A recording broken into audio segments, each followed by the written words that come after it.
سلام دوستای عزیز، به کانال من خوش اومدین. توی این ویدیو طرز تهیه یک مدل روکش شکلاتی جذاب و خوشمزه رو براتون تهیه کردم. امیدوارم که خوشتون بیاد. همه ما دوست داریم که وقتی کیک درست میکنیم ظاهرش خیلی قشنگ باشه. معمولاً شکلات، اونم از نوع تلخش، مورد استقبال همه قرار میگیره. توی این ویدیو یاد میگیریم که چطور به شکل شفاف و آینه‌ای هر کیکی رو تزیین کنید.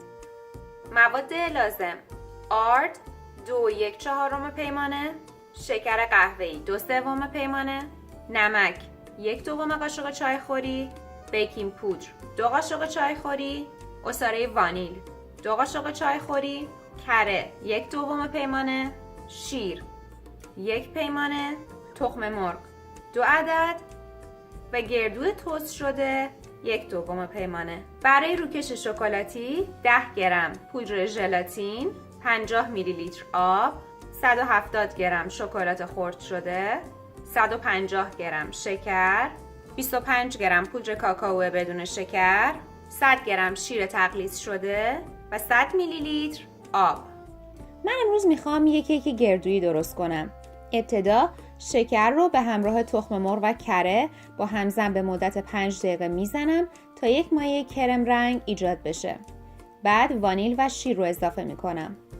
تمام مواد خشک رو با هم ترکیب کرده و طی 2 مرحله داخل مایه کیک میریزم.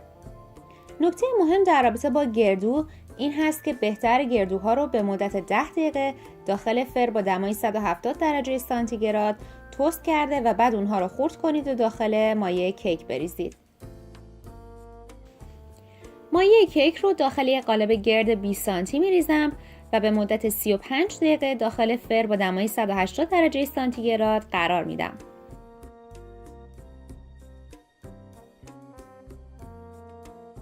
حالا میریم سراغ اصل مطلب.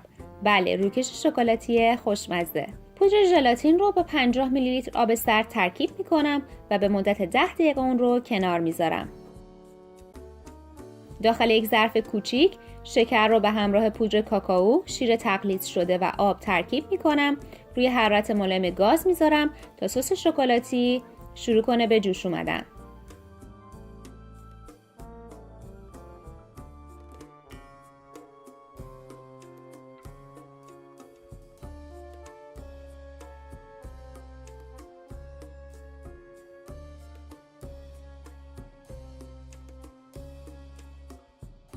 بعد از اینکه چند تا قله کوچیک زد، شعله را خاموش میکنم و این ترکیب شکلاتی رو به ژلاتین بروری شده اضافه میکنم.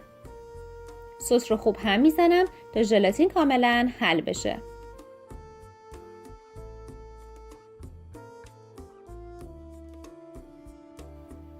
حالا این سس شکلاتی داغ رو روی شکلات‌های تلخ تکه‌ای میریزم.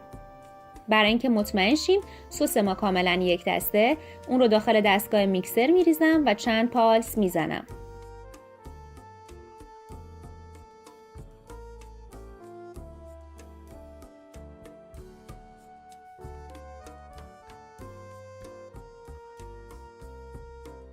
سپس سس شکلاتی رو از یک صافی ریز رد میکنم تا سس شکلات شفاف و بدون ناخالصی باشه. توی این فاصله کیک گردویی پخته و کمی خنک شده.